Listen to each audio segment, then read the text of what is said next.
A couple of months ago, I went to Lisbon and I brought my Canon TX and some Kodak Ultramax 400 film with me. And maybe because lately I've been hating the photos I take, it took me almost 2 months to finally develop these photos. But once I did, I was actually quite happy with the results. So I wanted to show you my process and the photos that I took.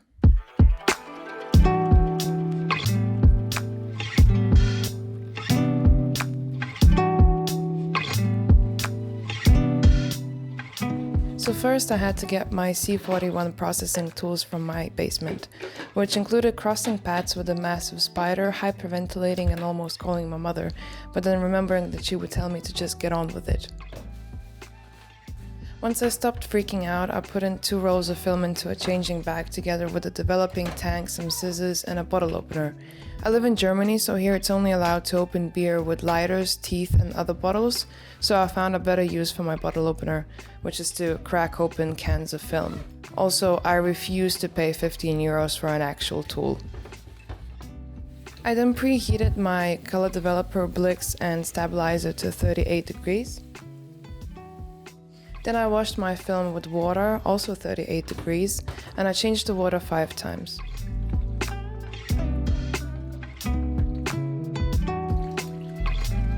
Once that was done, I put in the developer into the tank for 3 minutes and 45 seconds, agitating every 1 minute. I was using longer developing times because my chemicals had already been used before.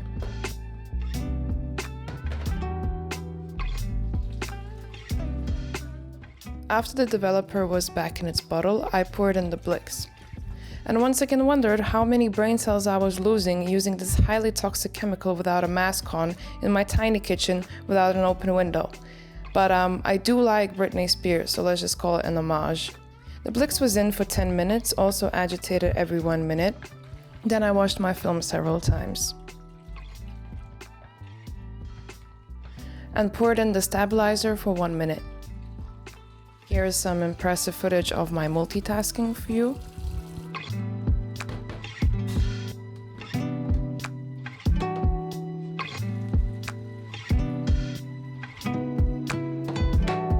And finally, the development process was done. I rolled out the film in my bathroom, which was a very exciting part of the process. It's not so exciting if you find out that your whole roll is blank, but thankfully this wasn't the case this time. So I hung up and wiped my film in my limescale covered shower. Again, this is on German water, not on me. I couldn't wait for it to dry, so I just had to preview the shots using a flashlight in the dramatic darkness of my bathroom. Once the film was dry, I cropped it into 6 frame strips. Then I started my 10-year-old gamer laptop and connected my scanner to it.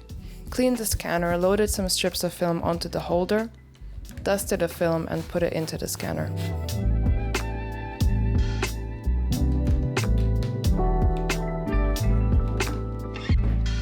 I scanned each frame in an absolutely unnecessarily high resolution, and after 352 hours I had around 60 shots ready for conversion and editing.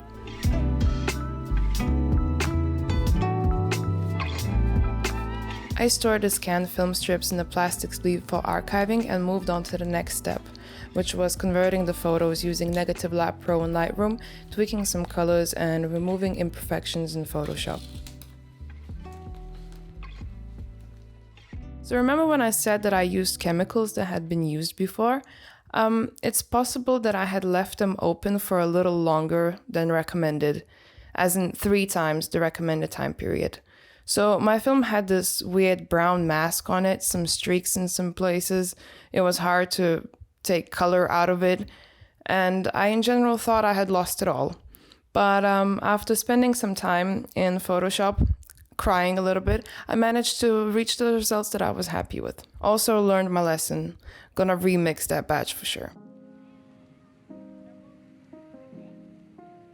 I started my film in Lisbon with some shots at the water.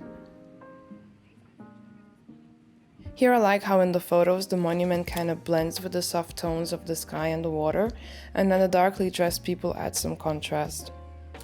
I would have preferred fewer people with phones in their hands, but oh well. In this photo I actually feel like it kind of worked as a theme, All the tourists with their touristy bags, taking their touristy pictures, and then some people, most likely locals, just hanging out, sitting and soaking in the view.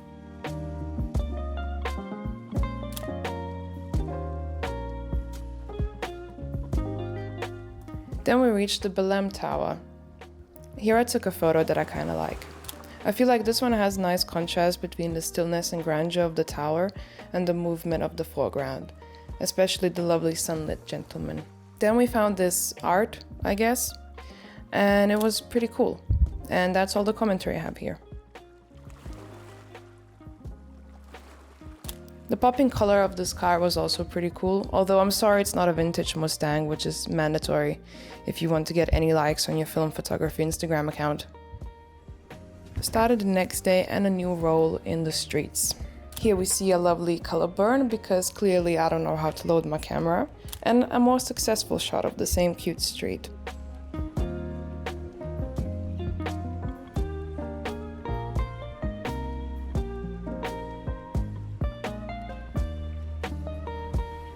Here we have some proof of how good I am at focusing.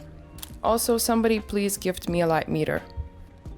This location blew my mind because at the time Germany was still cold and sad, and here people were drinking wine under orange trees at 11 AM.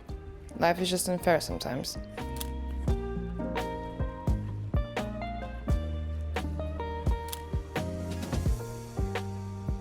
We stumbled upon a very cool flea market with an infinite amount of trinkets and cool clothes.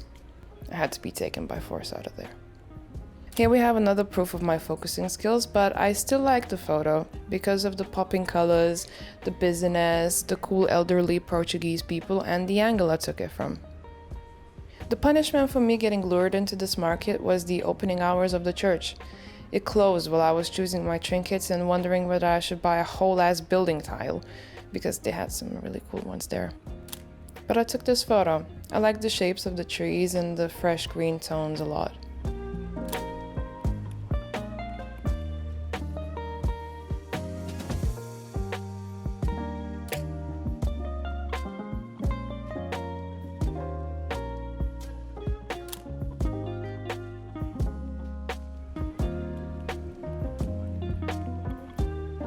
After 2 bottles of green wine, and yes, it's a thing, we continued wandering the streets. This man reminded me of that cow staring into the ocean, and although I can't know what's on his mind, I relate.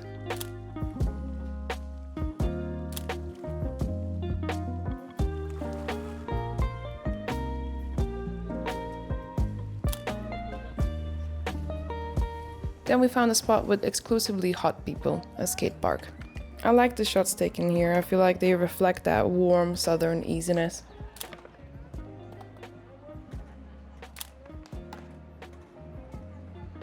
Next day we took a train to Sintra, and I liked it even more than the town. Everything was so fresh, green and lively.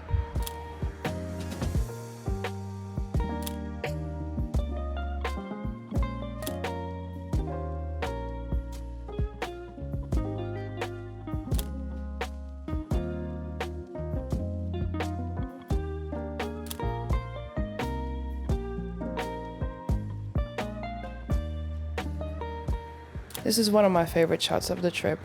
I know it looks a little bit like a screensaver, but I feel like it comes very close to conveying that freshness and liveliness of the nature that I was feeling all around me.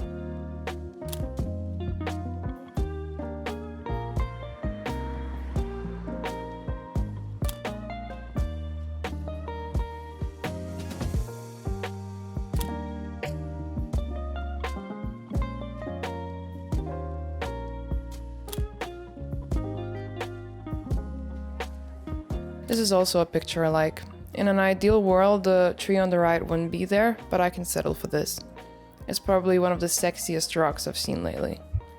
And I look at rocks a lot. Here we had to queue up for a couple of hours, so I just kept shooting the castle.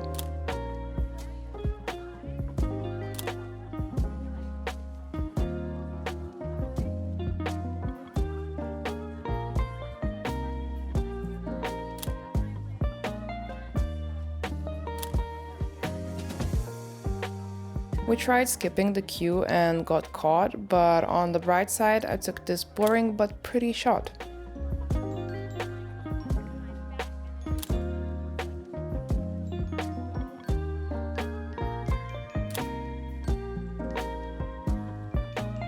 I just couldn't get over the greenness and lushness of the gardens, so I had to hold up my hungry and tired relatives for some more photos.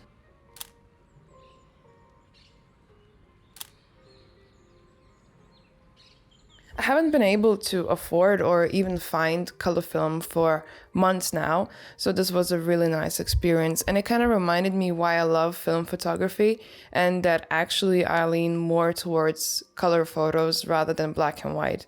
And to be honest, I'm quite sick of black and white at this point, especially when it's spring and all the color comes back to life. I just want to shoot color.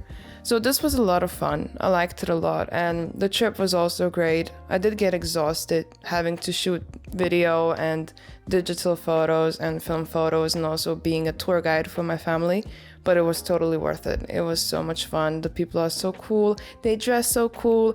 The food is so cool. The streets are so cool. I will go there again. It was great. From the 2 rolls I brought, one with 36 frames and one with 24, I got 11 shots that I really like. And I think that's pretty cool. Thank you for watching, and let me know which photos are your favorites. Bye!